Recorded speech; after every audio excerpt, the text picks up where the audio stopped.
2-minute business tip number 39, how to avoid dealing with clients who only want to pay cash.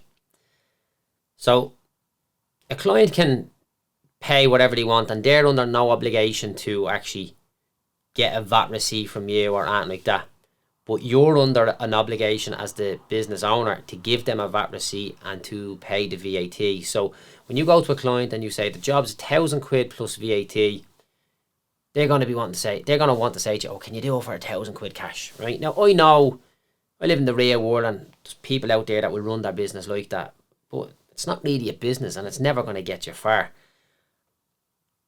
But it's an obstacle for people to find out how to deal with it. It's an obstacle for tradesmen who want to run their business correctly, that they're competing against these people. So here's how to deal with it. When you give your price to the client, you'll normally say it's £1,000 plus VAT, which comes to £1,135. The next time that you do that, I want you to price the job at £1,150.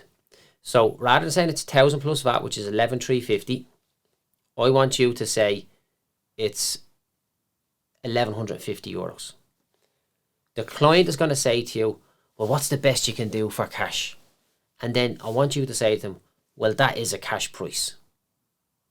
Because the client doesn't specifically, all the client wants to feel like is that they're getting the best deal possible. So give them the price, including the VAT, and say that is the cash price.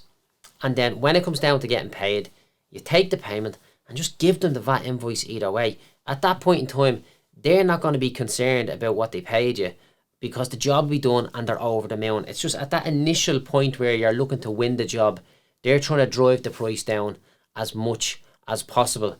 And they're trying to force you to do something that, number one, is illegal, and number two, will never allow you to create any wealth in your life if you run your business like that. But you have to have this tool in your back pocket available to you so that when they say, what's the best you can do for cash? Well, that is a cash price. Oh, is it? Okay.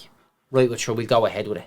And then you get paid in the normal fashion. The money goes into your bank, either they pay a bank draft, transfer or card, depending on what it is. Even if they pay you cash, it goes into the bank.